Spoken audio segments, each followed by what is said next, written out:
Halo sobat, penggemar fosil kelor dimanapun berada ya, terutama di Nusantara ini. Ya, kembali dengan saya Gusti di channel Gusti Inovator. Oke, nah kali ini saya akan membahas mengenai galih kelor, fosil kelor, dan yang kristal ya.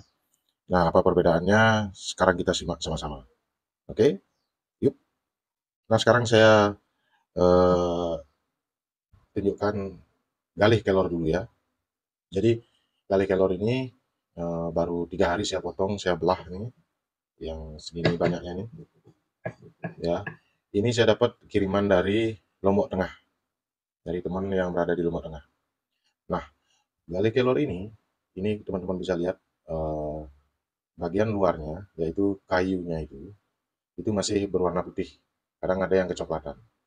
Nah, galih kelor ini berada di atas tanah, teman-teman, bukan di dalam tanah dia.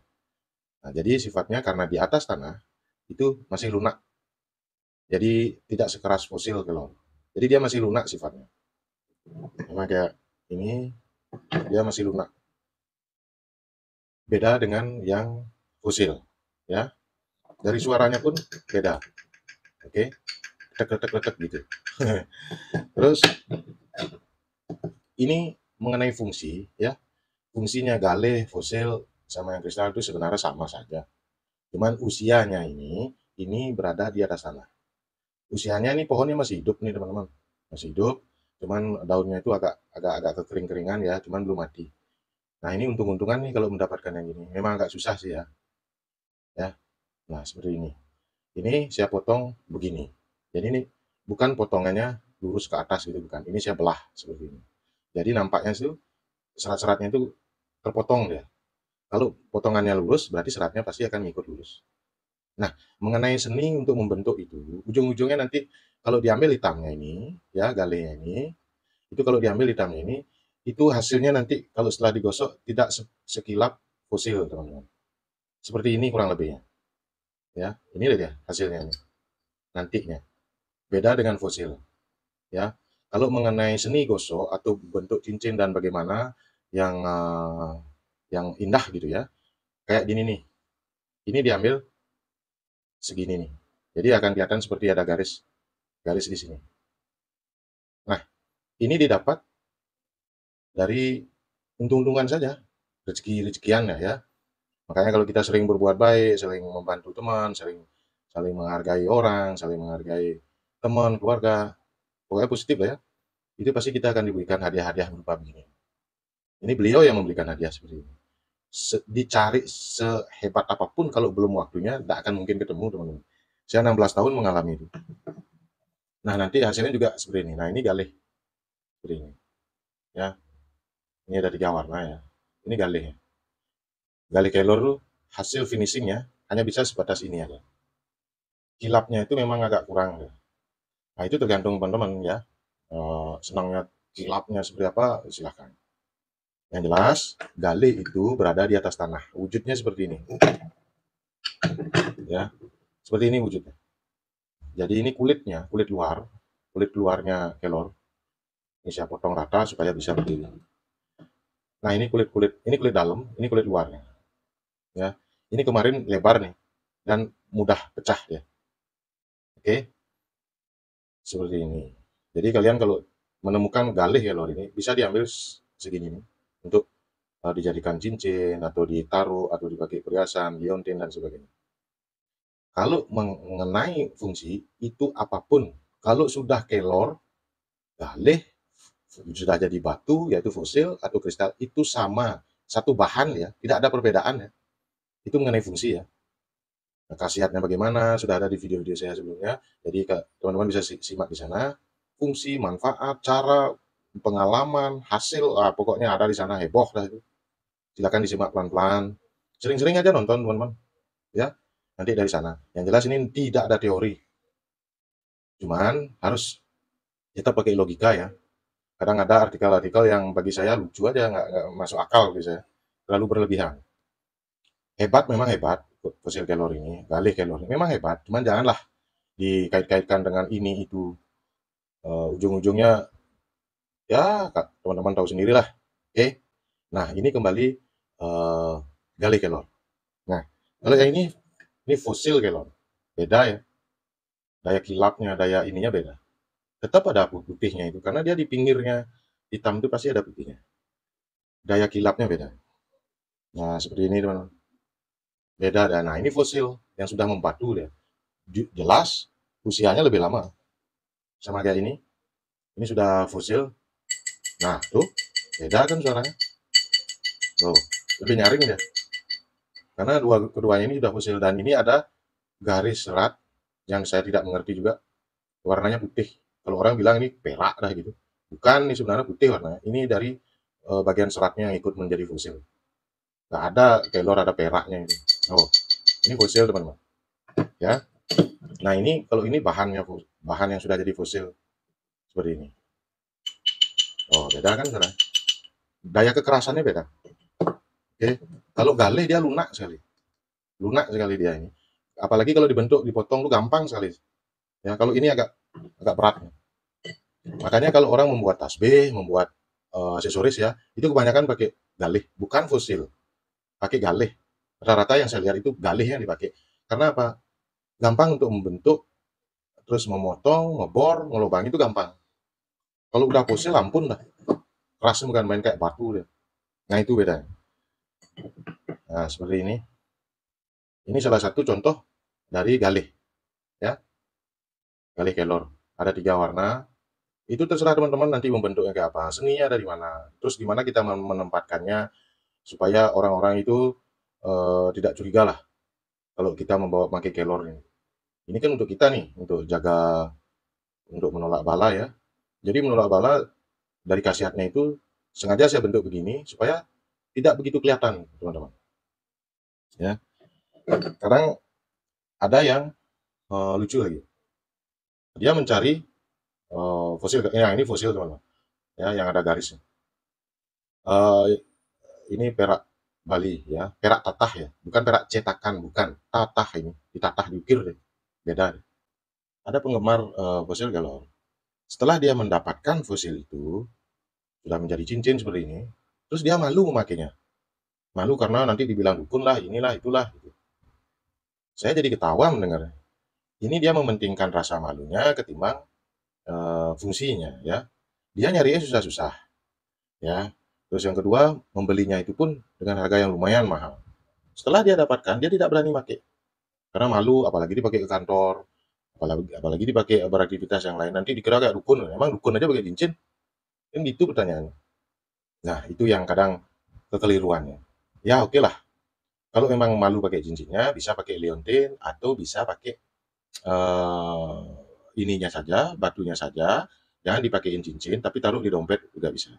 Yang penting jangan sampai hilang, udah itu aja. Poinnya itu aja. Nah, kalau ini yang kristal, ya. Jadi dia usianya jauh lebih lama. Ini contoh-contoh kristal. Walaupun kecil, tapi menggiurkan teman-teman. Keindahannya, seratnya, teksturnya, warnanya, daya tembusnya, kalau dilihat cahaya. Ini kena cahaya matahari aja sudah silau kita. Dari jauh udah kelihatan. Hampir mirip dengan permata ya. Cuman permata, kalau saya lihat khasiatnya, saya sampai sekarang belum menemukan apa itu khasiatnya permata. Saya kalau permata banyak punya teman. Teman-teman biar tahu, banyak saya punya koleksi permata. Cuman ya saya taruh begitu aja. Seninya itu di sana hanya sebatas garisnya, bebatnya, warnanya, kesilauannya, cuman itu aja. Karena terbentuk dari mineral ya, dari pegunungannya. Kalau ini terbentuk dari pohon. Kalau udah pohon yang membentuk, pasti ada tekstur, pasti ada seni, dan dulunya pernah bernyawa. Semasa pohonnya hidup, berarti dia pernah ada nyawanya nih, batu atau galih kelor. Sedangkan kalau permata tidak ada nyawanya, ya batu mati aja. Terbentuk dari oksigennya dia. Sekian lama di gunung, di bawah gunung ya. Nah, itu mengkristal ya. Nah, terbentuknya di sana. Dia tidak ada nyawanya. Kalau kelor dulu ada nyawanya. Dia pernah hidup karena dia benda pohon ya, pohon yang dulu pernah ada nyawanya ini. Terus mati menjadi sebuah fosil. Nah, fosil inilah yang kita buru, kita cari. Karena ini manfaatnya luar biasa. Sudah saya jelaskan di video-video sebelumnya. Nah, fosil kelor ini tingkatannya adalah pertama galih yang usianya lebih muda ya. Yang kedua adalah fosilnya. Ini sudah di bawah tanah.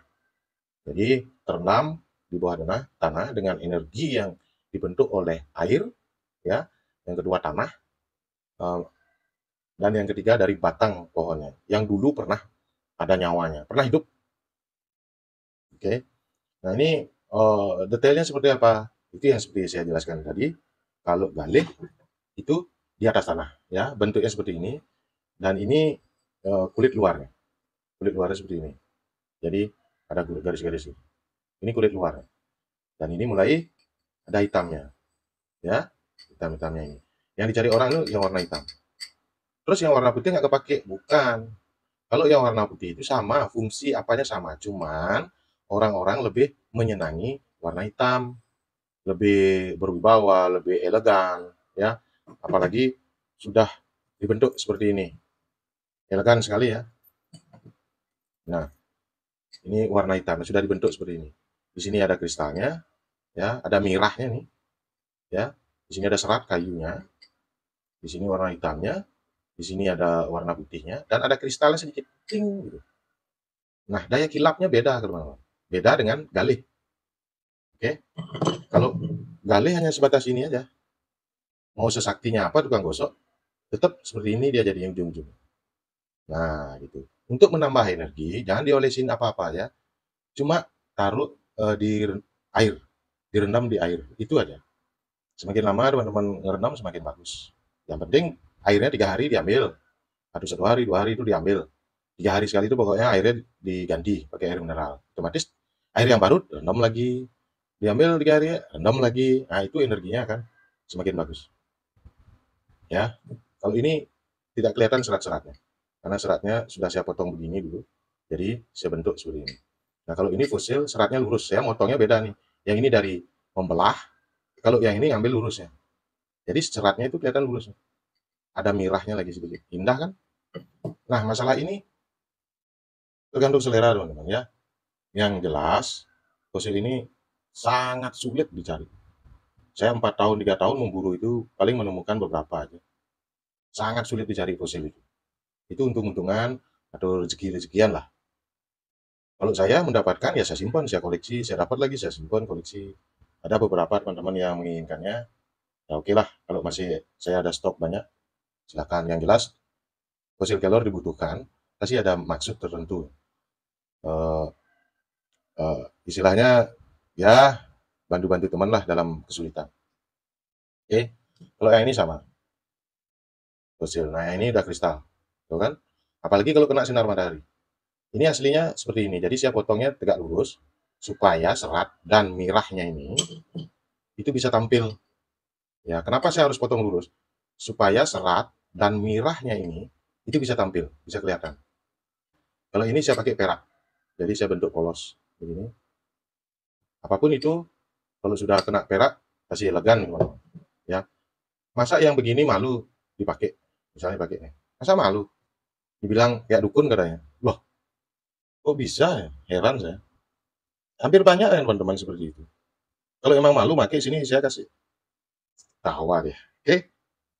Ya, sekarang tergantung teman-teman yang menyenangi fosil itu ketahui manfaat, terus cirinya seperti apa, terus cara ngetes energinya bagaimana, terus kita melihat cocok nggak, connect nggak dengan hati kita sendiri, itu yang utama.